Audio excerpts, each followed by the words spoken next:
de la necesidad en nuestro país de la existencia de una ley antimonopolio? No, yo considero que esta ley en este momento está de más.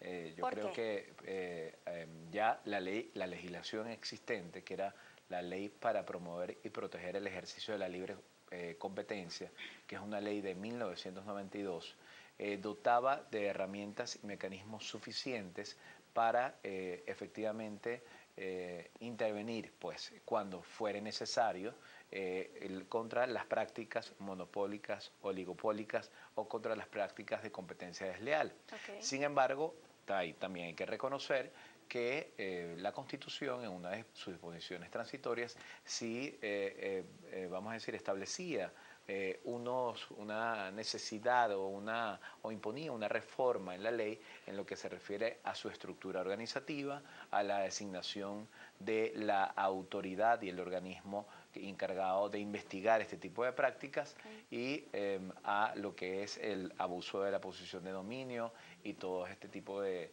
situaciones que ya estaban previstas en la legislación.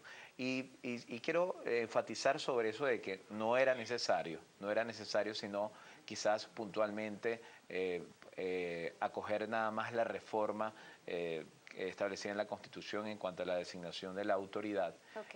No era necesario porque si uno examina el texto de la ley, uno se percata de que la mayoría del texto de la ley se corresponde, palabras más, palabras menos, pero es prácticamente idéntica, excepto en las sanciones que se incrementan, etcétera, y algunas regulaciones adicionales, prácticamente idéntica a la ley para promover y proteger el ejercicio de la libre competencia. Ok. Es decir, la práctica general prohibida, las prácticas prohibidas en particular, todo lo que es el tema de la competencia desleal, todo eso ya estaba de alguna manera reflejado en la ley para promover y proteger el ejercicio de la libre competencia. ¿Y qué pasaba entonces?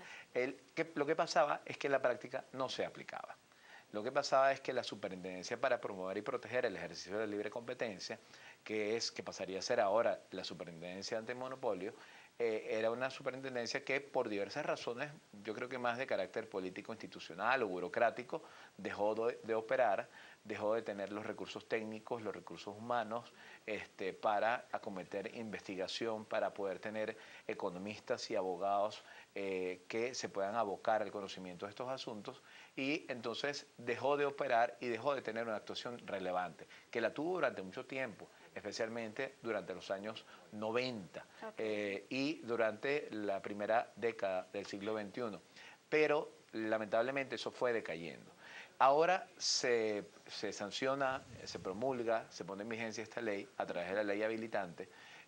Se hacen algunas reformas, vamos a decir, modificaciones puntuales con respecto a la legislación anterior, y sí veo que detrás de esto el propósito principal de esta ley, sí veo es específicamente, como ya lo decía uno de los micros que se mostraba en el programa, es excluir a las empresas del Estado, excluir a las empresas mixtas, excluir a las empresas del sector En ese comunal. punto vamos a profundizar un poco más adelante.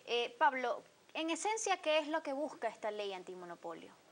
Bueno, evitar el tema de las prácticas desleales, el tema de la concentración, el tema de las posiciones de dominio, que bueno, que han sido unas prácticas recurrentes, ¿verdad? Y que precisamente la institución que estaba creada para evitar este tipo de prácticas no lo estaba haciendo, que es Procompetencia. Coincido con el compañero en términos de que, bueno, que había debilidades institucionales en términos del personal, era una oficina básicamente muy pequeña, con muy poco potencial. Creo que esta ley lo que busca en todo caso es repotenciar esa instancia, ¿no? ¿Desconcentrar la economía, Bueno, como se ha dicho por parte de por algunos ejemplo, personeros del gobierno? diversificar la economía, por ejemplo, más que desconcentrar. Buscar mecanismos en los cuales, porque ¿qué es uno de los elementos también que tiene el monopolio? El tema de las barreras a la entrada y a la salida. Pues un monopolio, por ejemplo, en el sector alimentos, ¿quién es capaz de competir con las principales empresas que existen hoy en Venezuela? Nadie. Eso es un monopolio que hay ahí y no creo que sea un monopolio natural, ¿Desde además. cuándo comenzó a trabajarse en esa ley? Bueno, esa ley tiene bastante tiempo, se empezó a discutir en paralelo con el tema de la ley de propiedad social, que terminó siendo la ley del sistema económico comunal, ¿verdad? Y me imagino que los legisladores en algún momento pensaron en hacer una ley unificada y después tomaron la decisión de hacer varios instrumentos.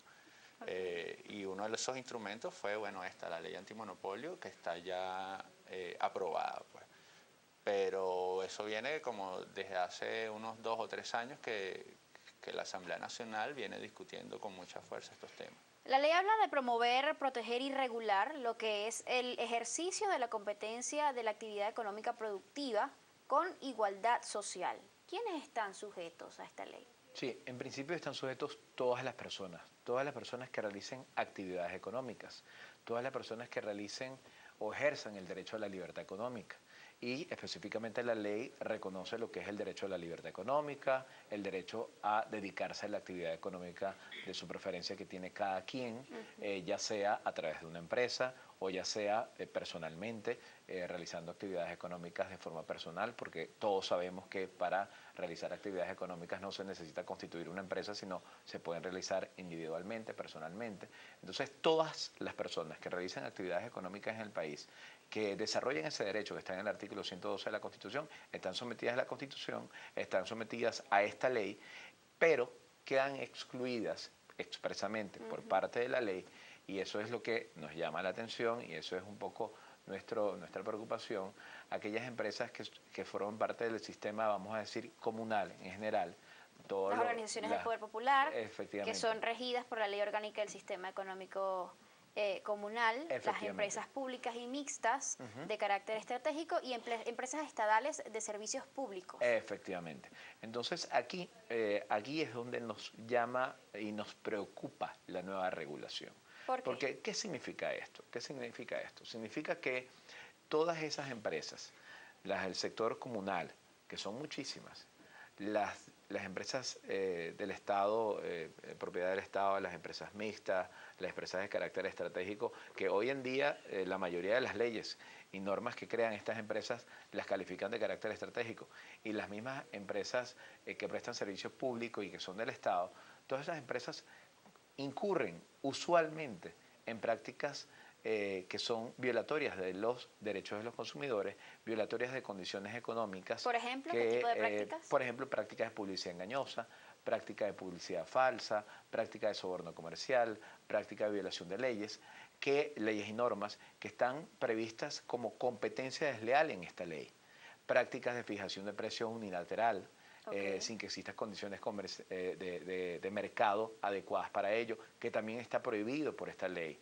Prácticas en donde se concertan, vamos a decir, condiciones de oferta y demanda, que está prohibido por esta ley.